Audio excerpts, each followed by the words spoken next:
السلام عليكم، صباح الخير. احنا النهارده نقدر نشرح تاني حاجه في الصفحه الرئيسيه وهي الداتا. وطبعا الداتا لما نفتحها هتلاقي موجود اللي موجود قدامنا على الشاشه، وهي عباره عن صفحتين. الصفحه الاولى فيها الجوب والناو بوينت والاوبز والكودز والفورماتس والديليت جوب. باختصار السته دول عباره عن ايه؟ اول حاجه الجوب بتاعي، انا لو عايز اعمل جوب جديد، تمام، او امسح اعمل جوب جديد واسجله، تمام، او انا عندي جوبات على الجهاز واقدر منها ان انا افتح اللي انا عايزه. تاني حاجه عندي ناو بوينت، انا لو عايز اقدر افتح يعني انا خلاص فتحت الجوب بتاعي وعايز اسجل النقط بتاعتي، تمام، فابدا اسجلها. بعدين لو عايز اجود حاجه، بعدين انا لو عايز امسح حاجه من على الجوب بتاعي، فاول حاجه هنبدا فيها اللي تاني حاجه في الصفحه اللي هي اليو اس بي. انا لو عندي جوب وعايز افتحه من اليو اس بي، هنجيب الصفحه الاولى اللي هو الجوب. فظهرت لي اول حاجه، انا لو عايز امسح حاجه من الجوب اللي موجود، عايز اضيف جوب جديد او اقول له اوكي على الجوب ده. طيب انا الجوب ده انا اللي شغال عليه، اقول له اوكي. طيب انا مش شغال عليه، ابدا اغير من الخيارات بتاعتي ديت، تمام، واختار الجوب اللي انا عايزه. طب انا مش عايز جوبات من دي خالص، انا هبدا اعمل جوب جديد اسميه زي ما انا عايز. فدلوقتي مثلا 29.11، اوكي. طيب انا عايز اسميه باسم تاني، مثلا 29.11 مثلا مصطفى،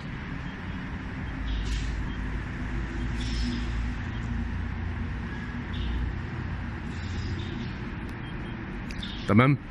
طبعا انا بختار الجوب ما يكونش الاسم بتاعه كبير عشان اقدر ان انا ايه اشتغل على طول يعني. واللي يفضل انت حسب ما تحفظ الجوب بتاعك ايه، حسب الشغل بتاعك، حسب موقع الشغل بتاعك، فاللي يريح.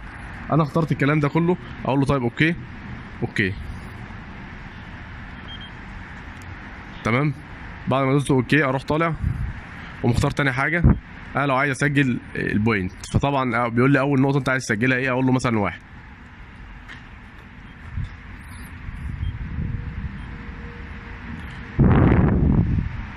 اقول له نيو، تمام. اول نقطه عايز اسجلها اقول له مثلا 1 او اس، هي اغيرها من هنا، فهمسح الاس اخليها 1 وابدا مثلا ان انا اسجل. طبعا انا دلوقتي معيش نقط، تمام، فانا هسجل مثلا ب 100 والليفل بتاعي مثلا 25 واقول له اوكي.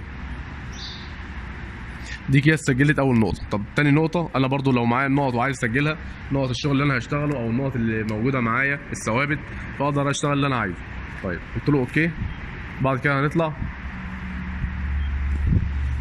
وندخل على الاوبز، تمام. بيقول لي الجوب بتاعك اسمه 29.11 مصطفى، تمام، والستيشن اللي انت واقف عليه ما سميتهاش اي حاجه عشان يعني انا ما ربطتش، انا مجرد بس اللي انا بفتح الجوب.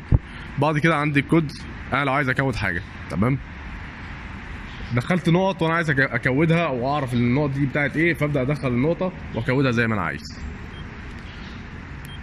بعدين هنا لو عايز اعمل سيرش على الجوبات اللي موجوده عندي، تمام،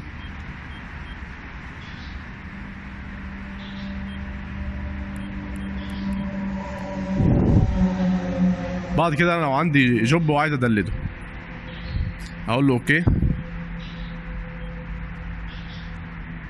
واختار الجوب اللي انا عايزه واقدر انا ايه امسحه. يعني مثلا عايز امسح مصطفى ايرز، اوكي، مسح لي الجوب ده. طيب بيقول لي انت عايز تمسح حاجه تاني ولا خلاص؟ لو عايز امسح حاجه تاني اقول له اوكي، مش عايز اقول له خلاص نو، وابدا ان انا ارجع. خلاص كده خلصنا الداتا، وان شاء الله نبدا في شرح برنامج جديد باذن الله.